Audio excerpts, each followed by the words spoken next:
Olá, bom dia a todos e a todas. Gostaria de, antes de tudo, agradecer aos dirigentes do Lar João Batista pelo convite e pedir ao Divino Mestre que nos ilumine, que nos permita intuir e inspirar para que os seus propósitos sejam atendidos nessa nossa conversa, naquele pouquinho que a gente pode oferecer. E a veneranda Joana de Ângeles, que também misericordiosamente nos permita trazer o seu nome, um pouco da sua história, do seu contributo e do seu propósito, e que também, ainda que indignos, possamos merecer para bem daqueles que nos ouvem a vossa divina assistência. Joana de Ângeles é o tema da nossa conversa. É a veneranda que tem uma história espiritual, digamos que como todos nós, espíritos encarnados, humanizados. Joana, na literatura que nos chega, ela traz a contribuição dos seus estudos, das suas percepções, das suas compreensões, mas ela traz também, pela sua história, uma contribuição para a doutrina espírita, uma contribuição para a humanidade, porquanto, através de uma análise das suas sucessivas vidas, como se fossem cada uma delas vizinhas, podemos perceber muito do que traz a consolação prometida por Jesus, que foi a doutrina espírita.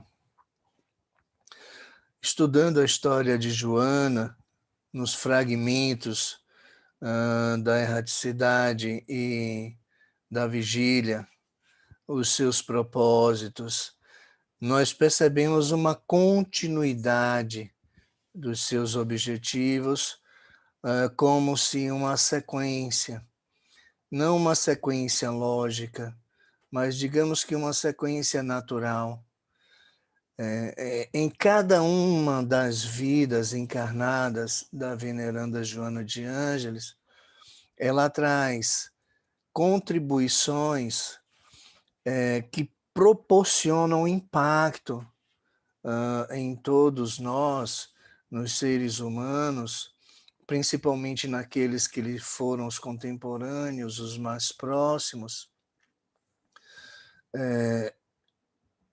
E nós percebemos através dessas sucessivas vidas e de cada uma delas, não só o efeito do seu saber, o efeito da história do espírito, na perspectiva da imortalidade, na vida única, vamos dizer assim, do espírito, mas fragmentada nas encarnações.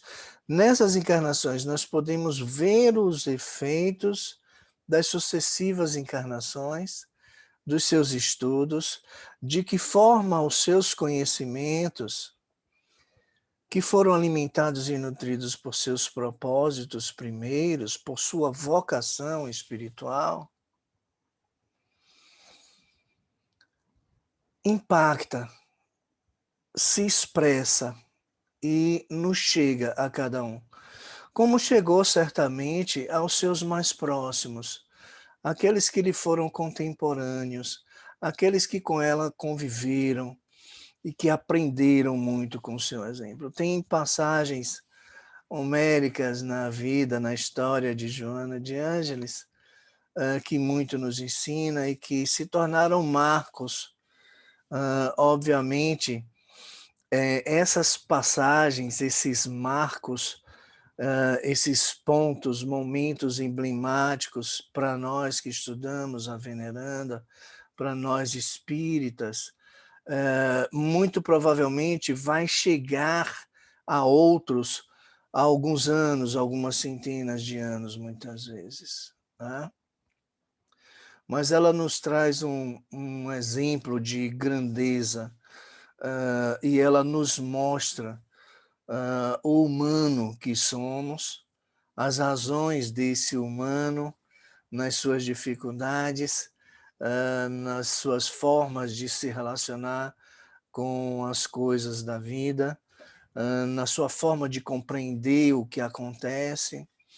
A Joana, na sua história e também no legado intelectual que ela nos deixa e atualiza constantemente, graças também ao coração nobre, ao espírito de luz que é o Divaldo Franco, que doa sua energia psíquica para a psicografia das mensagens que Joana tanto amorosamente deseja nos fazer chegar. Aprendemos que existe uma razão maior. E é aquilo que ela, na psicologia profunda, que ela nos apresenta, objeto do seu encanto,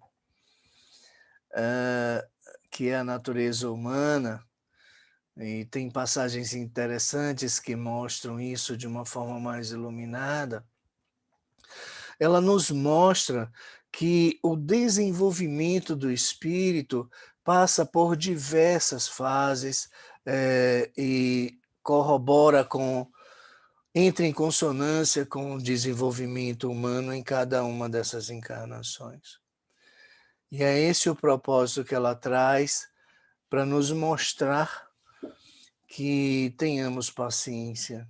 E que essa paciência que ela escreve sobre a paciência, e por incrível que pareça, foi o primeiro escrito dela, publicado, vamos dizer assim, pela Federação Espírita, para que a gente possa dar termo à evolução moral, à evolução do espírito. Nós temos fragmentos de 4 últimas encarnações da veneranda Joana de Ângeles, né? Como Joana de Cusa, que tem uma passagem bíblica, Clara, a irmã Lua, do irmão Sol, Francisco de Assis, Santa Clara. Nós temos uma passagem muito interessante na encarnação de Sor Inês de la Cruz, numa cidade do México, onde ela já, digamos assim, que incomoda, ela já mexe com as estruturas, e ali se explica a ênfase que ela dá aos dogmas religiosos, não a nenhuma religião especificamente, mas ela separa espiritualização, espiritualidade de religião. Ela lutava contra esses dogmas pelo seu comportamento, pela sua indignação impeditiva, que restringia principalmente os movimentos da mulher, os movimentos femininos, dogmas que adoeceram Joana numa das suas encarnações, por conta do rigor dogmático que as noviças precisavam obedecer para abraçar a causa religiosa. E Joana assim surgia principalmente nessa, como Sor Joana de la Cruz, a mostrar e a tentar gritar, mas os seus gritos eram silenciados pela masculinidade, pela norma, pelo normal, pelos interesses dos poderosos, né, que silenciavam o feminino, que silenciavam a mulher, mas Joana não se continha.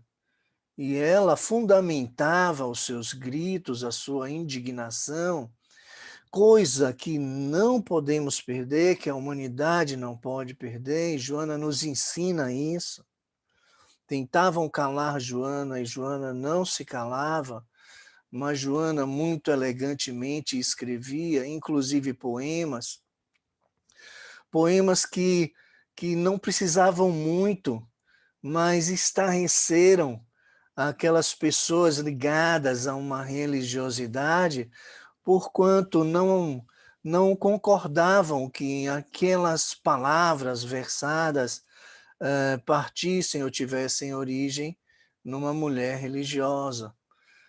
Nada demais, mais insurgências, mais amor à vida, mais apologia à humanidade, ao respeito à igualdade, a lidar com as diferenças de forma compreensiva. A Joana tem poemas maravilhosos enquanto de la Cruz, onde ela evidencia, ela fala amorosamente sobre a experiência, situações que nós temos dificuldades até hoje, reclamamos e lamentamos da experiência, das situações pelas quais nós passamos, porque ainda que a consolação nos traga o princípio da imortalidade, nós não compreendemos e lamentamos como injustiça ou como dificuldade. E Joana, através dos cânticos religiosos, dos cânticos de Natal, dos seus poemas, tantos e outros, enfatizando o amor, as relações com a vida, precisamente, ela deixava alguma coisa na humanidade que percebesse que havia algo além de tudo aquilo que era imposto à humanidade daquelas épocas em que ela viveu. E ela não silenciava, nem mesmo sobre as ameaças, nem mesmo sobre as imposições, né? E algumas passagens interessantes a gente vai vendo aos pouquinhos aqui. É lógico que esse tempo é muito curto, muito pouco, para que a gente possa trazer todo o aprendizado proporcionado a partir da história da veneranda e das suas obras, né? Eu quero dizer o seguinte, que nós aprendemos com o conteúdo, com o teor das obras de Joana, mas nós aprendemos com as histórias das suas vidas, com a história da vida do seu espírito. E é um aprendizado fascinante.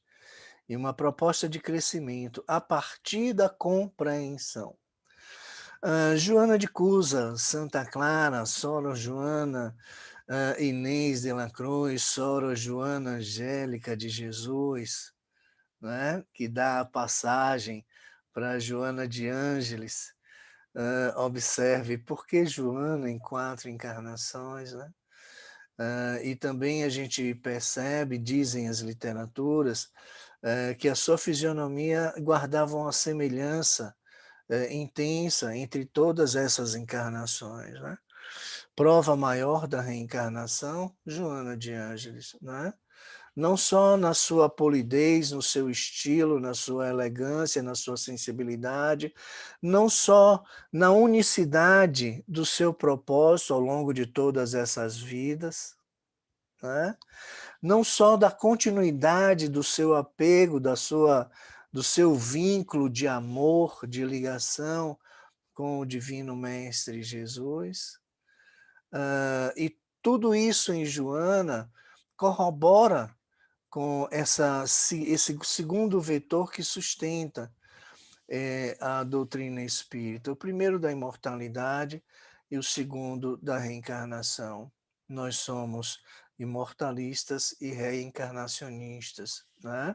São os dois únicos pontos que nos diferenciam de outras crenças. Nós temos esses dois pontos a mais, digamos, daquilo que está posto, e do que está posto, Joana também enfatiza a necessidade de separarmos o que é religiosidade, que muitas vezes, através dos seus dogmas, adoece e causam transtornos psicológicos, de espiritualidade, aquilo que nos liga com o nosso si mesmo, aquilo que obedece a essa estrutura psíquica que nós temos, cujo elemento central é o self, né?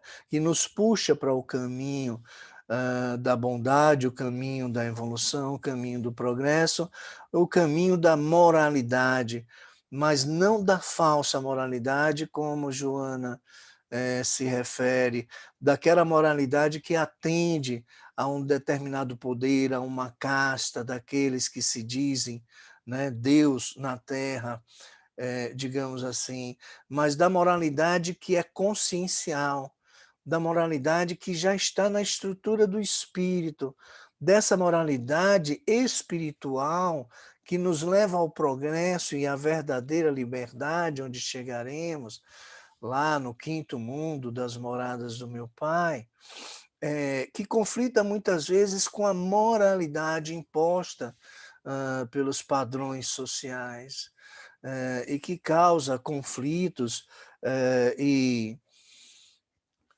como ela diz num termo muito excelente, prejuízos espirituais não irreversíveis, mas de difícil reversão, né? Por conta desse choque entre essas perspectivas da moralidade. A moralidade dos homens, trazidas muito representadamente pelos dogmas religiosos, e da moralidade que é a essência do espírito, que está no self, que tá no si mesmo, pela psicologia profunda que ela traz, e pela psicologia analítica, que é a psicologia profunda, a psicologia analítica de Carl Gustav Jung, referenciado por Joana na sua obra. Joana de Cusa é aquela que comparece ao evangelho trazida pelos evangelistas, que sofre enquanto esposa, e Joana de Cusa se torna emblemática, né? Estamos no segundo mundo da escala evolutiva, todo comportamento se explica, todo comportamento tem uma razão, não é a razão do direito, não é a razão do justo, do injusto, mas uma razão, porquanto todo comportamento é explicado na perspectiva espiritual, através dos graus evolutivos, do estágio de desenvolvimento, da história e do repertório de experiências desse espírito. Então, assim, Joana não tinha uma boa relação com Cusa, né? Ele era intendente em Antipas e funcionário de Herodes, espiritualmente em níveis diferentes. Joana de Cusa e Cusa. Cusa com a sua ênfase materialista, a ponto de chegar à subserviência, de dizer sempre sim, para que os seus interesses pessoais fossem atendidos, para que ele mantivesse, sustentasse o seu poder, que era o que mais importava para ele. A esposa era secundária, a família era secundária para a Cusa, né? Os propósitos políticos, a manutenção e a defesa da sua imagem de bem relacionado, de útil aos interesses dos poderosos, deixavam em segundo plano as questões espirituais, que Joana tanto se pega na sua obra da série psicológica. Exatamente esse movimento que Cusa faz em direção às coisas efêmeras, passageiras do ego doentio, o infantil, ou patológico, que faz com que nos distanciemos das questões existenciais, né? E de alguma forma, em algum momento da vida desse espírito, isso reverberará em transtornos. Mas esse desequilíbrio dos níveis espirituais, dos graus evolutivos entre Joana e Cusa, deixava uma dor de angústia no coração de Joana. E Joana, contemporânea de Jesus, procura o Divino Mestre e leva a sua queixa e leva a sua dor. E ela ouve do Mestre não aquele siga-me que talvez ela esperasse, mas a orientação de que retorne e que seja uma verdadeira cristã, servindo a Ele, o Divino Mestre Jesus, na sua família, como educadora do próprio esposo, do próprio marido. Assim Joana faz.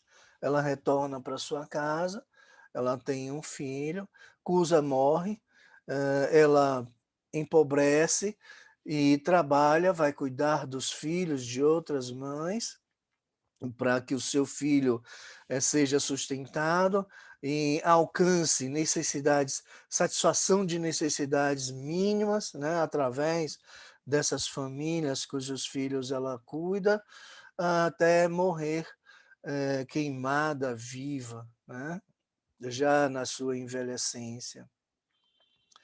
E ela vai para essa fogueira no circo dos martírios, por ser adepta de Jesus.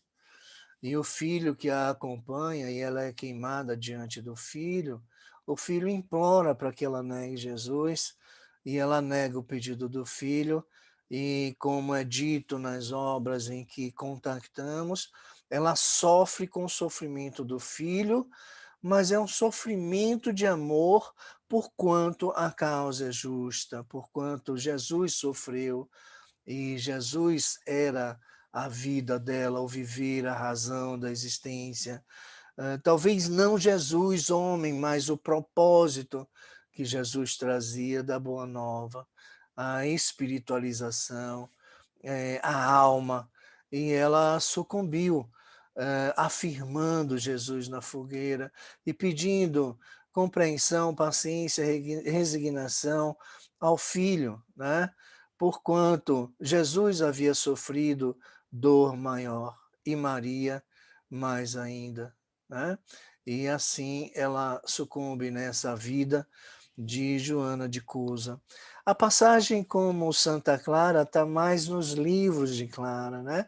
Irmão Sol, Irmão Lua, sabemos nós. E como sabemos? Porque Divaldo visita a Itália com Nilson e ela sugere a Divaldo, convida Divaldo para que ele possa visitar a tumba de Francisco de Assis.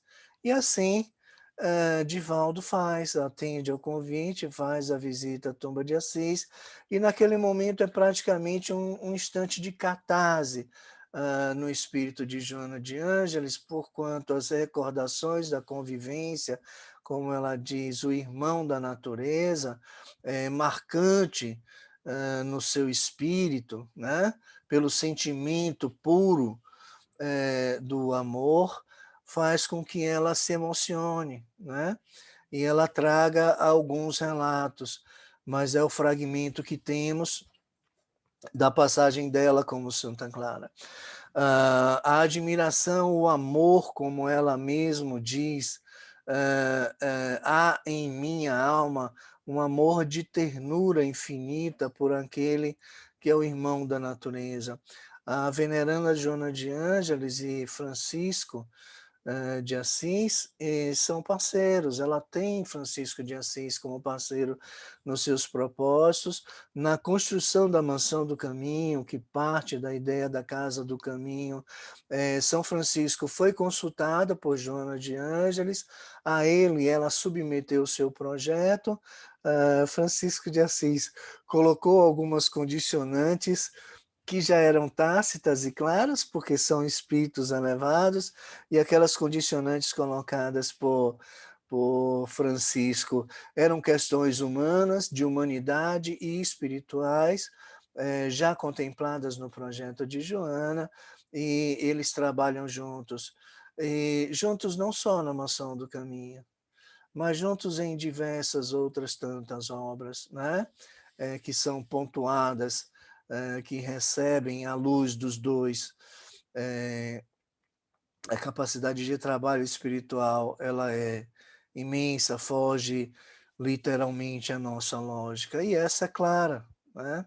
Essa é a irmã Clara, do irmão Sol, que tem uma história belíssima nesse livro, Irmão Sol, Irmã Lua. E em seguida vem a Joana Inês de Asbage, né? Seu nome original, mas nessa encarnação, Sora Joana Inês de Lacluz, talvez da história mais marcante em alguns pontos, em algumas dimensões, não na totalidade das suas encarnações, mas por que, que é uma posição muito particular? Porque aqui, como Sora Joana Inês de la Cruz, ela fere, ela transgride, ela toca questões sociais de forma contundente, marcante. Ela enfrenta, ponto. Esse exemplo que Joana traz nos ajuda a desmistificar muito, e falo pela nossa caminhada espírita, pela nossa experiência, da compreensão que temos a respeito de resignação. Tivesse o conceito de resignação distorcido, equivocado, Joana não teria feito os enfrentamentos motivados por uma indignação. Quando ela transgride, quando ela toca, quando ela, de forma pontiaguda, toca nas questões sociais, principalmente naquelas ligadas à mulher, é porque ela foi tocada, ela foi ferida, da mesma forma na sua, digamos assim, no seu desejo de crescimento, de expansão, de liberdade, que fizesse chegar à humanidade tudo aquilo que nela estava contido, todo o resultado dos seus esforços, dos seus estudos, das suas observações, das suas renúncias, né? Das suas percepções, porque tem um momento da vida de Joana, e é nessa passagem, em que ela se separa por 3 meses dos seus livros e vai observar a natureza humana. Ela se separa da teoria e abre os olhos para o humano, no seu cotidiano, nas suas contingências, nos seus movimentos, em tudo que o humano faz, em cada coisa. Aquela questão do aqui e agora. Até no cozinhar ela aprendeu. Ela aprende a análise e a síntese no cozimento, na prática do cozinhar. Quando ela percebe que os elementos, os ingredientes, enquanto ingredientes, ela tem um olhar analítico, não muda nada, mas ela percebe que esses ingredientes submetidos a determinadas condições e embebecidos com outros ingredientes são transformados. E ela, vendo isso, ela percebe que a natureza humana também é assim. Elementos transformam a natureza e ela traz ali a percepção de que a dinâmica, que a psique é dinâmica, né? Que a todo instante, que uma conversa, que uma troca, que uma contemplação, que uma observação, um contato com a natureza, uma mudança de perspectiva, de olhar, ampliação da capacidade de percepção, a busca pelos detalhes, a percepção da síntese que esses elementos, ao interagirem, né, como diz o Frei Leonardo Boff, que tudo está em tudo, provocam outros elementos, outras situações, provocam, digamos que, elementos diferentes a partir das sínteses.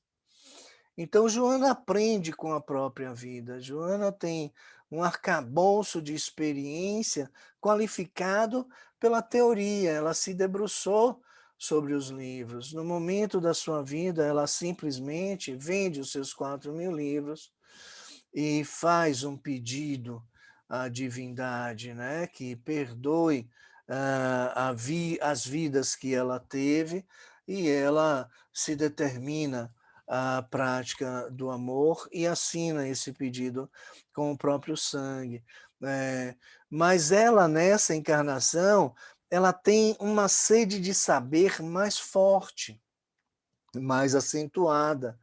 E é por isso que ela chega à indignação nessa encarnação.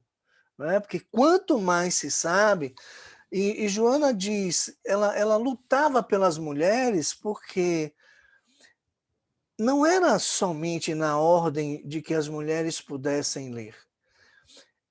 Ela lutava pela liberdade feminina de acesso ao conhecimento, com o argumento de que para conhecer a Deus é preciso de informações, é preciso de conhecimento. Então, na verdade, ela lutava não para que as mulheres apenas alcançassem aquilo que era privilégio dos homens, mas para que elas pudessem chegar a Deus. Que elas pudessem chegar a Deus. Quando ela via a mulher cerceada de muito naquele momento, naquela fase da história da humanidade, ela via mais adiante esse comportamento, essas normas, esse padrão social, esse cerceamento da voz e do desejo feminino, distancia ela do Deus, né? E isso movia Joana para se insurgir, para questionar, para problematizar a situação feminina. Por isso ela é tida por um escritor americano como a primeira feminista, né? A contribuição que Joana deu para a mulher americana, escritor americano, ele olhou por essa perspectiva. A Joana, ela nas suas sucessivas vidas, veja o que é a reencarnação, né? Como a gente percebe a reencarnação, que hoje a ciência, a gente não precisa, enquanto espírita, mas nem fazer muita força para isso mais, porque a reencarnação já é objeto da ciência, e a física moderna, a ciência contemporânea, já traz livros, né, que explicam cientificamente a reencarnação, né? Ela não tinha desejo de contrair matrimônio, Joana não se casava, à exceção do casamento que manteve com Cusa, né?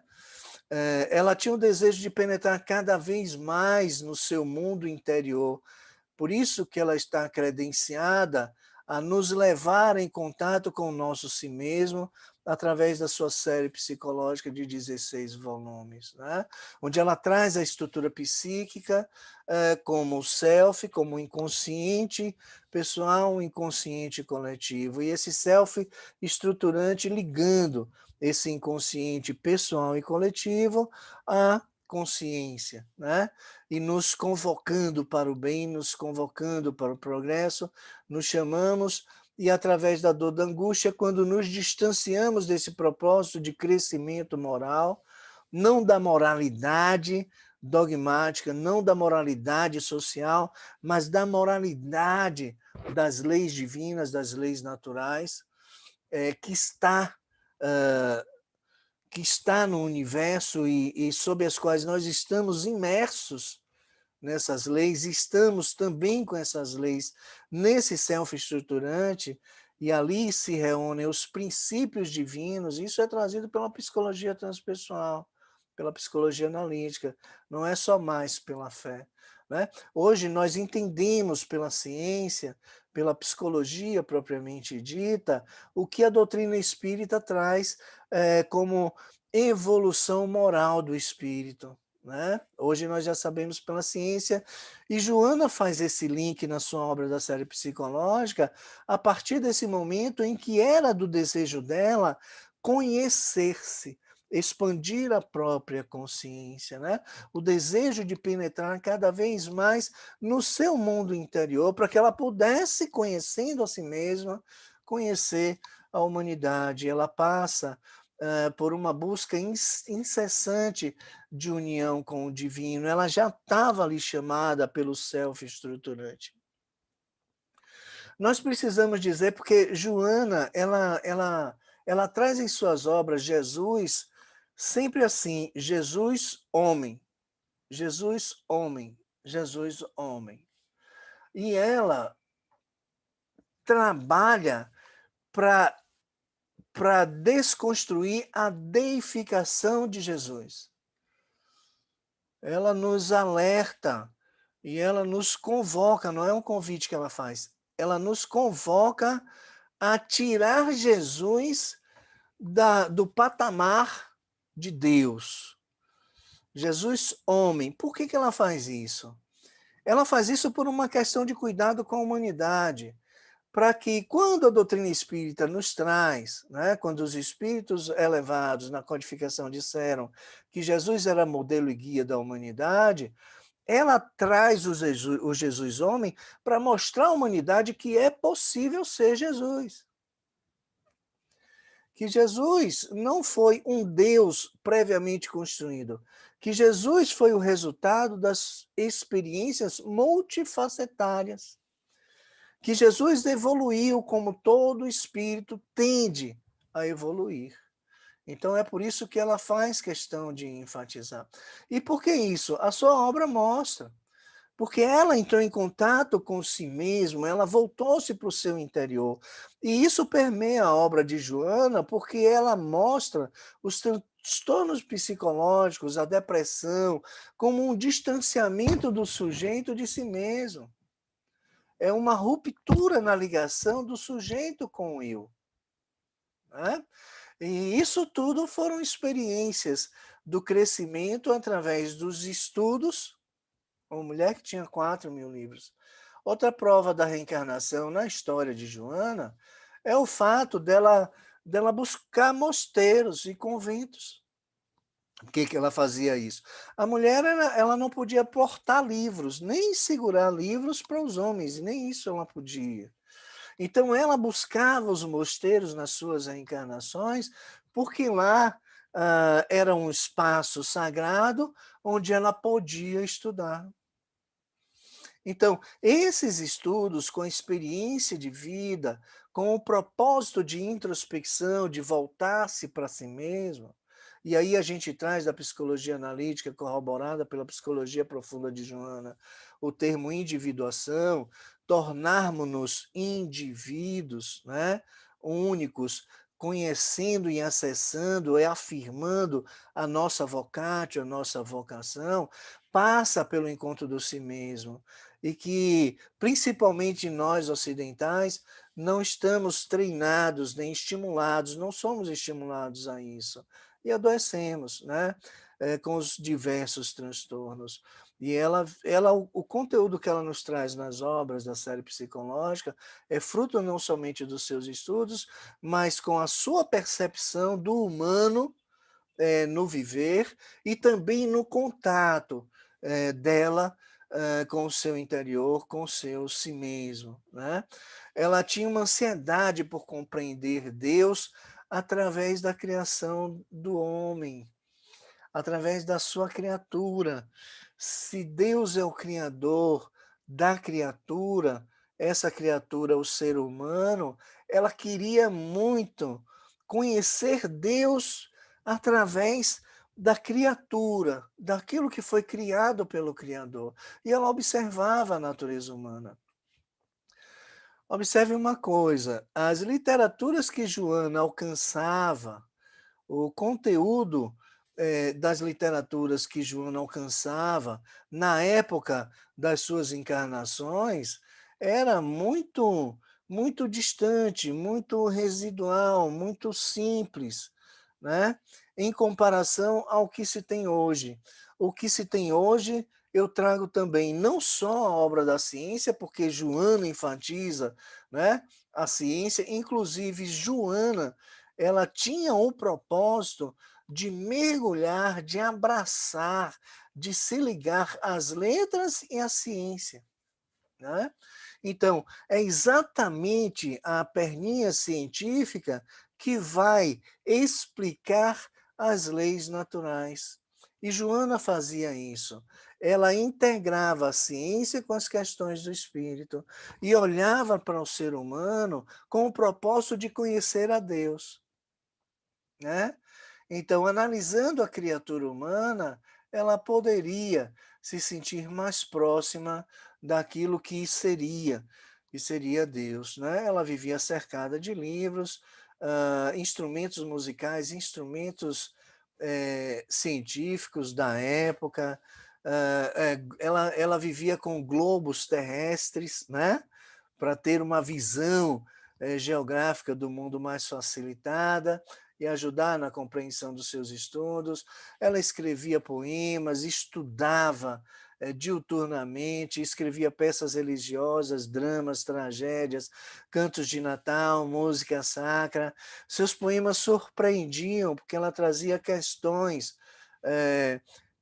da vida, surpreendiam porque, olha a moralidade da época, a mulher já precisava ser limitada, cerceada, silenciada, invisibilizada. Ponto. A mulher religiosa, mais ainda, né? Dela não poderia emanar nenhuma reflexão, nenhuma indignação, nenhuma insatisfação, nenhuma incompreensão. Talvez naquela época a única palavra permitida à mulher fosse amém, para tudo e para todos. Mas Joana não se continha, Joana não silenciava. A exemplo de Jesus, né? Jesus lidava muito bem com as leis dos homens, mas ele não silenciava para as leis naturais.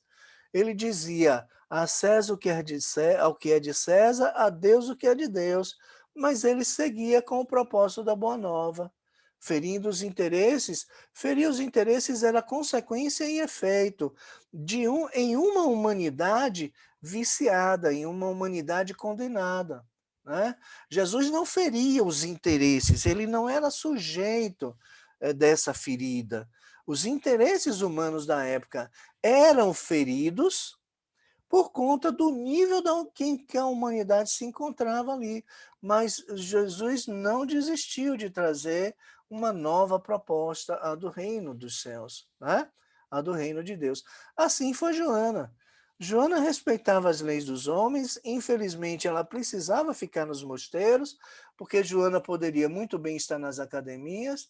Joana era uma mulher consultada por professores, mestres, doutores, universitários da época, por estudantes. Joana era demandada pelo intelecto, né? Pelos seus conhecimentos, entende? E havia ali uma troca.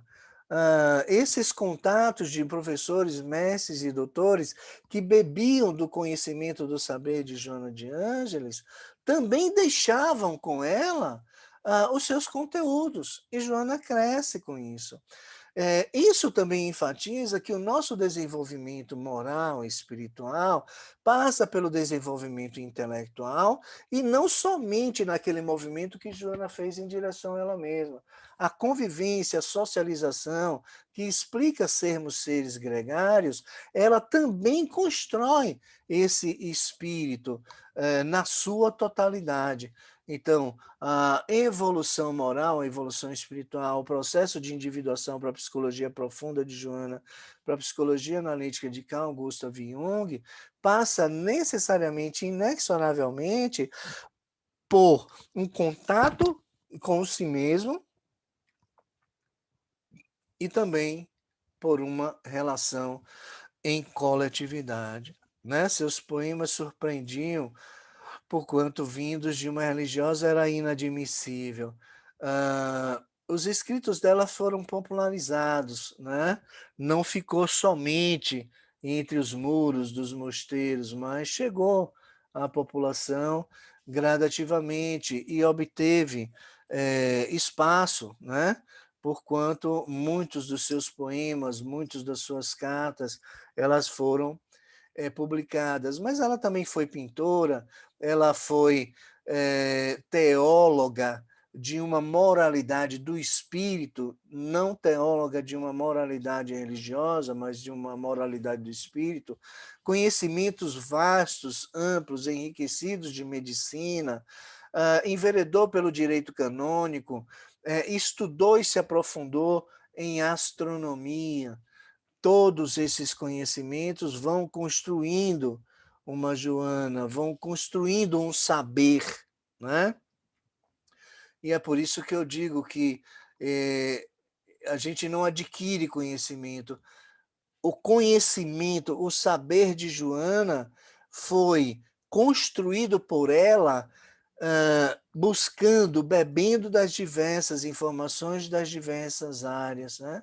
Carl Gustav Jung, ele também age, ele tem uma história, é missionário espiritual, ele vem com a missão, não vamos iluminar esse ponto aqui agora, mas ele, para conhecer a psique, ele e oferecer um contraponto à psicanálise e trazer a essência divina para o espírito, para a psique, enquanto a energia estava somente associada até então à sexualidade, ele bebe da filosofia. Joana bebeu da filosofia. Joana usa um argumento, pasme, é ela quem traz da história não contada, porque a mulher era silenciada por todas as perspectivas históricas, né? Que foi uma mulher que ensinou o filósofo a filosofia. Né? Então, Joana bebeu da filosofia, Jung também bebe da filosofia, Joana bebeu da astronomia, Jung também bebe da astronomia, Jung era médico, Joana foi estudar medicina, né? Então veja que a compreensão da psique para Joana, a psique, a mente, o espírito é uma instância só, ela vem do construto de diversos saberes, né? De uma multidisciplinaridade. Lógico, se somos seres de alta complexidade, se somos seres complexos, né? Se somos uma criatura de um Criador divino, se somos uma criatura, uma criação de Deus, obviamente não somos simples, somos complexos, temos uma complexidade, e para conhecer essa complexidade, é preciso de uma multidisciplinaridade. Nessa mesma encarnação, o padre Antônio Vieira, ele publica um Sermão do Mandato. O padre Antônio Vieira tem uma coleção de sermões que são vários volumes, são encantadores, instrutivos, evolutivos, uma leitura de altíssimo nível espiritual. O padre Antônio Vieira tinha um saber. É dele a frase de: quando me tentam fazer o mal, eu elevo a minha alma, esse mal não me alcança, que serve para a humanidade, serve muito para mim, serve para muitos. Mas nesse Sermão da Montanha, nesse Sermão do Mandato do padre Antônio Vieira, ele critica, ele tece críticas à mulher. E aí, o bispo Puebla encomenda a Joana de Ângeles uma resposta, uma análise, não uma resposta, né? Uma análise daquele sermão do padre Antônio Vieira. E Joana diz: olha, tudo bem, eu vou fazer uma análise desse sermão aqui, agora não divulgue, né? Nós estamos aqui conversando. Mas só que Joana tece comentários, a sua indignação, aquele sermão do padre Antônio Vieira, o bispo de Puebla fere o contrato que fez com ela, publica, mas publica com um pseudônimo, e Joana, quando tem conhecimento dessa publicação, ela responde. E tem uma carta fantástica, que é uma carta de resposta à publicação, que Joana também responde com um pseudônimo. Então, essa carta de Joana é um verdadeiro ato, documento, uma carta magna da libertação da mulher. Né? E vale a pena. Ela não se encontra traduzida, mas ela está em espanhol. Mas assim, vale a pena se debruçar por essa carta, porque traz assim a indignação de Joana com relação ao trato que a mulher literalmente recebia. Não é? Então, essa é a passagem de Joana Inês de la Cruz, e a gente chega a Soror Joana Angélica de Jesus, que nasceu missionariamente em Salvador, no Brasil, dessa vez, com o propósito de se juntar a outros tantos espíritos, a exemplo de Amélia Rodrigues, com quem ela nutre uma ligação de amizade muito grande. Inclusive, foi Joana de Ângeles que convocou, que convidou Amélia Rodrigues para Amélia Rodrigues para ser escritora, para abraçar uma causa, escrever, e Amélia Rodrigues abraça os bastidores da história de Jesus, né? E nos escreve obras maravilhosas, também por psicografia amorosa de Divaldo Franco. Ela ingressa mais uma vez num convento, dessa vez num convento na Lapa, numa ordem franciscana, olha só, né?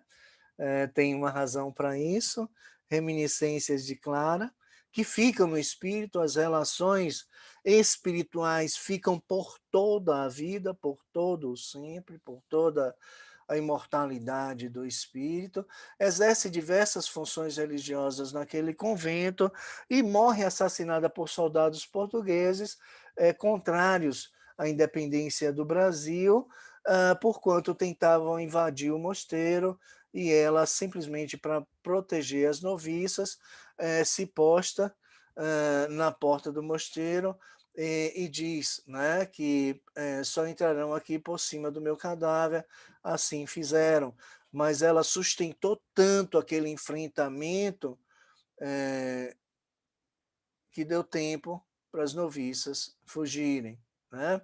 Então, assim, vamos pegar aqui, para finalizar, o que Joana nos traz nas suas entrelinhas, não só nas suas obras da série psicológica, que a gente já trabalha isso em alguns vídeos, em algumas palestras, mas assim, o que, que é história? O que, que é essa perspectiva dessas encarnações, olhando para essas encarnações aqui agora, no momento de introspecção, de ilação, de análise, de estudo, desses 4 fragmentos de Joana, que a gente percebe alguns pontos que têm continuidade nessas diversas vidas. Né?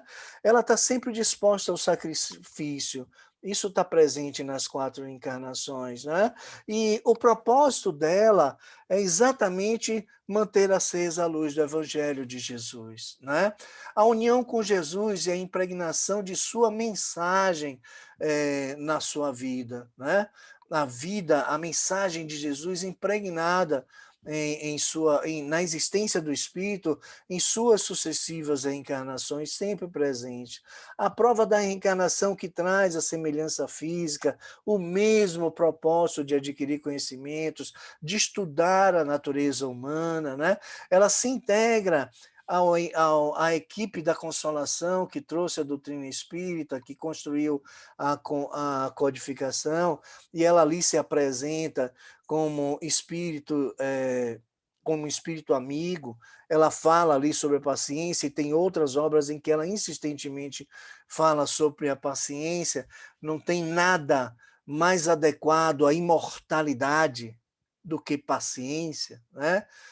Se o espírito é imortal, ele mais do que ninguém sabe que vai precisar muito da paciência para percorrer essa imortalidade.